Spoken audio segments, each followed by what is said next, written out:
سے براہ راست فنڈز کی منتقلی کا مطالبہ کر دیا ہے۔ MQM رہنما نے کہا صوبائی حکومتوں کی طرح وفاق شہری حکومتوں کو بھی براہ راست فنڈز جاری کرے۔ استحکام پاکستان پارٹی نے بھی MQM کے مجوزہ بل کی حمایت کر دی۔ ترمیمی بل عوام کے سامنے پیش کر دیا۔ کراچی میں سیمینار سے خطاب میں سربراہ MQM پاکستان ڈاکٹر خالد مقبول صدیقی نے کہا صوبوں کی طرح وفاق سے شہری حکومتوں کو بھی براہ راست پیسے ملنے چاہیے، لیکن 18ویں ترمیم ایکیومولیشن آف پاور کا باعث بنی ہے۔ تو ہم ایک ایسی ترمیم چاہتے ہیں جس میں کہ وفاق براہ راست بلدیاتی حکومتوں کو اس کے حصے کا، ان کو کس حصے میں کس طرح سے ملنا چاہیے، اسی فارمولے کے تحت جس کے تحت صوبہ وفاق سے وسائل لیتا ہے، اسی اصول کے تحت، اسی کرائیٹیریا کے تحت شہری حکومتیں، بلدیاتی حکومتیں، ضلعی حکومتوں کو بھی وسائل فراہم کیے جائیں۔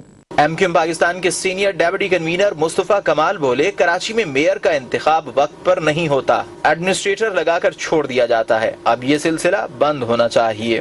جب بات آتی ہے لوکل گورنمنٹ کے کسی میئر کی غلطی سے اگر وہ کوئی الیکشن ہو جائے اور غلطی سے کوئی میئر بن جائے، اگلے دن سے اس کی آہو بکاف سنتے ہیں کہ مجھ سے یہ ڈپارٹمنٹ لے لیا، مجھے وہ دے دو، میرا یہ، کیونکہ آئین میں 4 لائنیں لکھی ہوئی ہیں اس کے لیے کہ political administrative and financial power will be delegated to the elected local government, آئین میں اس کے ڈپارٹمنٹ نہیں لکھے ہوئے۔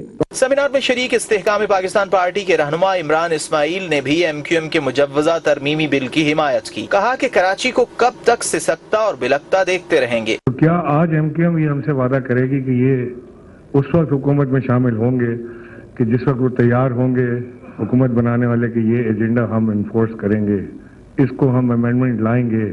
یہی ہمارا ایک نکاتی مطالبہ ہے۔ فاروق ستار، فیصل سبزواری سمیت دیگر سیاسی رہنماؤں کا کہنا تھا کہ مضبوط صوبے مضبوط پاکستان کی ضمانت ہیں، شہر کی حالت بدلنے کے لیے سب کو اکٹھا ہونا ہوگا۔